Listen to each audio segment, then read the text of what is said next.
It's been an ongoing situation with him threatening her, wishing her death, taking keys to her apartment. We've had to pay to change locks. And at this point, my daughter has lupus. Both of her kidneys weren't working. She's not working herself. Wednesday, February 11th, 2026. For 39 in the afternoon, in Washington, D.C., in the Glover Park neighborhood, in front of the apartment complex where she lived with her 3 children, a 34-year-old mother named Raven Amion Edwards stepped outside. Her children were there, all 3 of them, and that is where Stephon Marquis Jeter found her. Jeter was 35 years old. He was Raven's ex-boyfriend. He was the father of her youngest child. And according to people who knew Raven best, he was there for one reason, because she had tried to end the relationship. She had tried to leave. Jeter opened fire. He shot Raven multiple times. She was hit by several rounds and collapsed in front of her own home. DC Fire and EMS responded and fought to save her life. Every measure they had was used. It was not enough. Raven Amion Edwards was pronounced dead at the scene.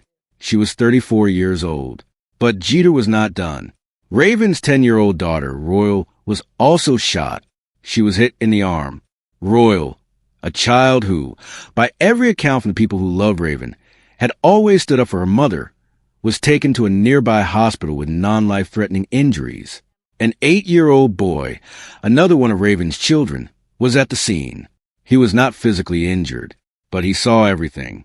And then Jeter grabbed the youngest, a 3-year-old boy named Million, the son he shared with Raven, put him in his black pickup truck and drove away. 3 children. A mother shot dead in front of them, a daughter with a bullet in her arm, a little boy who watched his mother fall, and a toddler taken by the man who had just pulled the trigger.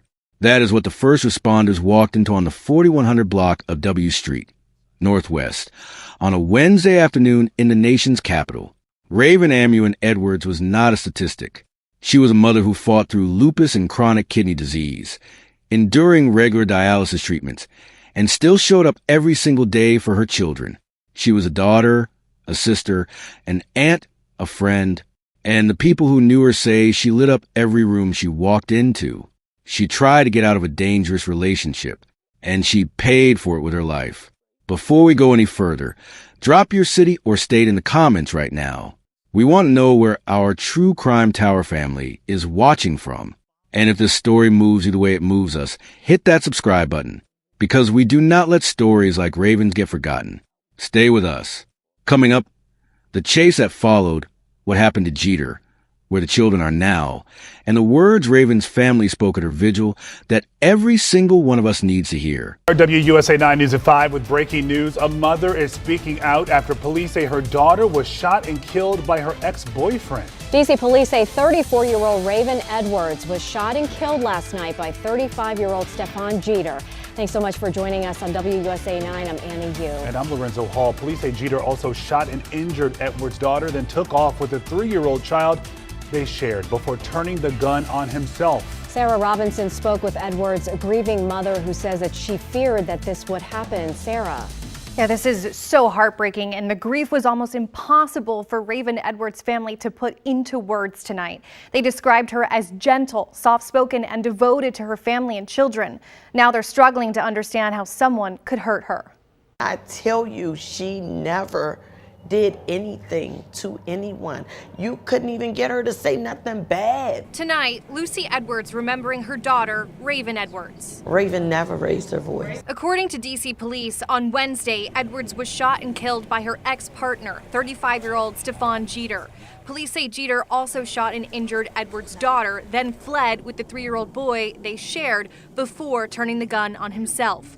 You may have seen an Amber Alert issued for the child. Police say he was found safe at a relative's home in Prince George's County. Just been a constant struggle with me trying to help her till she could get to a place where she would just be okay. Edwards' mother says her daughter was also battling serious health issues, including lupus. Both of her kidneys weren't working. She says the family was also afraid of violence. I've always been worried about rape. All of us have. Because it's been an ongoing situation with the gentleman. It's been an ongoing situation with him threatening her, wishing her death, taking keys to her apartment. We've had to pay to change locks. According to D.C. court officials, Jeter had protective orders against him for domestic violence, but they could not say if any of them are connected to Raven Edwards. Just a terrible situation. D.C. Safe, a crisis shelter service in the district, says domestic violence homicides are on the rise. If you or someone you know needs help, you can find resources right now on our website, WUSA9.com. In the studio, I'm Sarah Robinson. Back to you. This is a picture of Raven at age 5. Inside this Washington, D.C. apartment, Raven is a spiritual person. an entire family is mourning and remembering. It's just so sad because Raven was my best friend. This is Raven Amon Edwards, the mother who police say was killed yesterday by the father of one of her children. It actually still just seemed unreal to me, like that I would be without my daughter. Tonight, Raven's mother, Lucy, staying strong as she tells News 4 about her beloved daughter. First and foremost, she was a mother. She was definitely a devoted mother. My daughter was so loving and nurturing. I mean, if it was an angel on earth, it was her. And if it was a devil here, it was him. Lucy says she still has no idea about what really happened in Glover Park yesterday, but she did say that the man accused of killing her daughter had apparently sent disturbing messages in the past. He was sending her text messages telling her he wished she died. He hopes she dies. My message is, nothing is ever too small. If someone tells you that they hope you die or wish you die, I feel like you genuinely have to take it seriously. A grieving mother and family who are holding on tight to photos and memories. I understand life and death. I understand we're not meant to be here forever. But my daughter was not meant to be shot to death in the street. She was not meant to be traumatized. I don't know what my daughter's thoughts were before she passed. I don't know if she had thoughts. I don't know if she suffered. I don't know anything. Other than my daughter is gone. And she's not coming back. I mean, how can you not feel for that family? Just to give you an idea of the type of mother Raven was, I'm told she also suffered from lupus, but would work any job she could, like DoorDash, for example, to provide for her 3 kids. By the way, guys, her 10-year-old daughter, who was also shot in this terrible ordeal yesterday, she is now back home with family. After shooting Raven and her daughter and driving away with the couple's 3-year-old son, Million, Stefan Jeter headed out of Washington, D.C. in his black pickup truck. Metropolitan Police detectives moved quickly. Within minutes, they had identified Jeter as the suspect, issued an Amber Alert for Little Million, and put out an urgent search for that truck. Less than 2 hours after Raven was killed, Prince George's County Police flagged Jeter's vehicle at approximately 6:30 that evening. A pursuit followed, first into Maryland, then back across the line into southeast Washington, D.C. The truck crashed at the intersection of 30th Street and Nash Place in southeast D.C. When officers approached the vehicle, they found Stefan Jeter inside. He was dead from a self-inflicted gunshot wound. The 3-year-old boy, Million, was not in the truck. Jeter had left him before the crash, before the pursuit ended, with a family member in Prince George's County. Officers located Million there, safe and physically unharmed. He was reunited with family that night. In the days following the shooting, the D.C. U.S. Attorney's Office confirmed that Stefan Marquis Jeter had an extensive criminal history, including a prior federal conviction for conspiring to traffic firearms into the District of Columbia. He was a man with a documented history of putting illegal guns into a city. And on February 11, 2026, he used one to kill the mother of his child in front of her children because she tried to walk away from him. Raven's mother, Lucy Minnick, told reporters that Jeter targeted Royal, Raven's 10-year-old daughter, specifically because Royal had always stood up for her mother, a 10-year-old child, shot because she defended her mom. Raven Amon Edwards was 34 years old.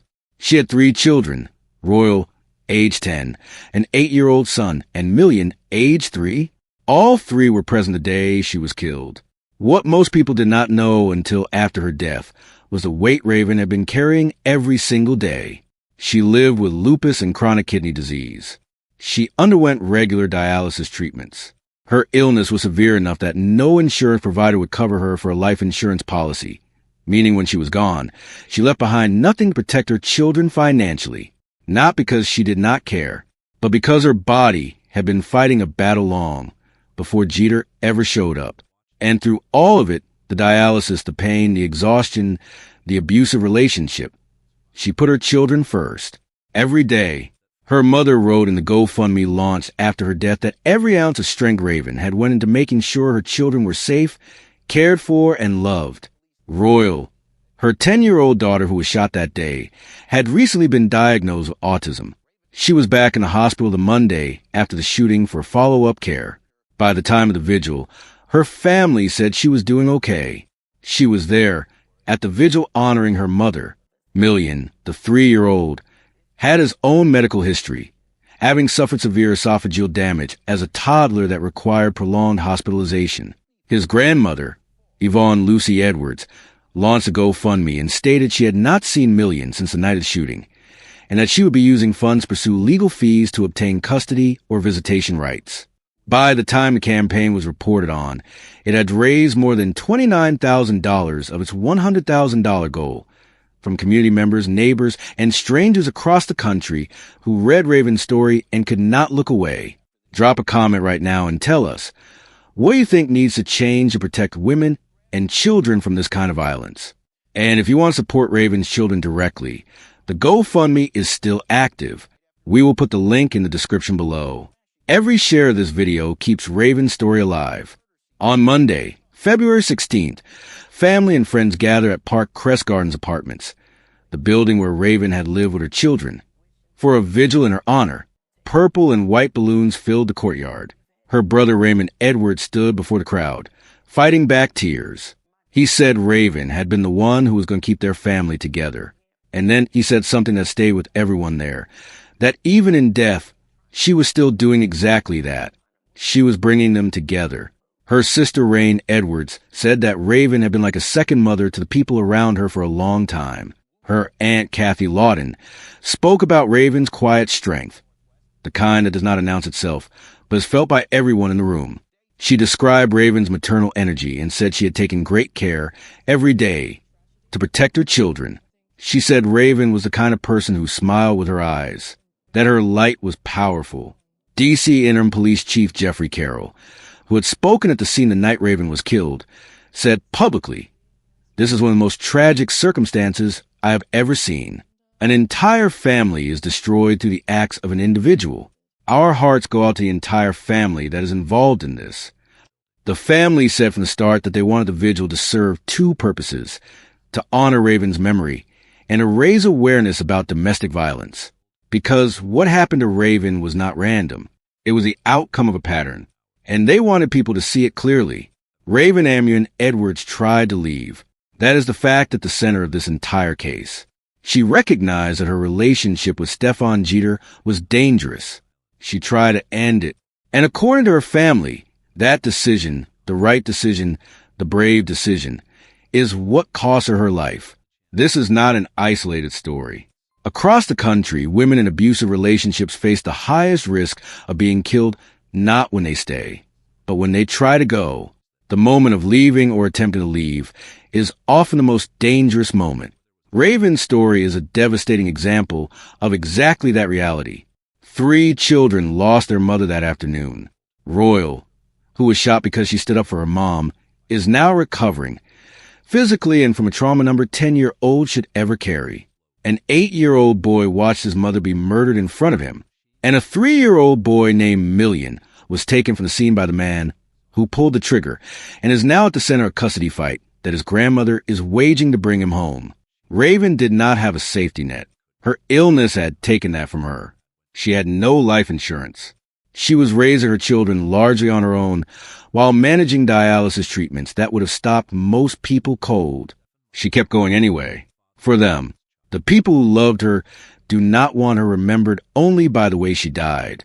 Her aunt said it plainly at that vigil. She wanted people to know Raven's strength, her resilience, her light, the way she walked into a room and changed the energy in it. So that is how we say her name here. Raven Amuan Edwards, a mother, a daughter, a sister, a woman who fought for her children every single day against odds most people will never understand, and a woman who deserved to be safe. If you or someone you know is in a relationship that feels dangerous, especially when the thought of leaving feels more dangerous than staying, the National Domestic Violence Hotline is available 24 hours a day. You can call 1-800-799-7233 or text START to 88788. It is confidential. It is free, and it could save a life. If this story hit you, share it. Put it in front of someone who needs to see it. Leave a comment for Raven's family, because they read these. Hit subscribe and stand with the True Crime Tower community. We tell these stories because silence is what lets them happen again. For Raven, for Royal, for Million, for every child who watched something they should never have seen. We will see you in the next one.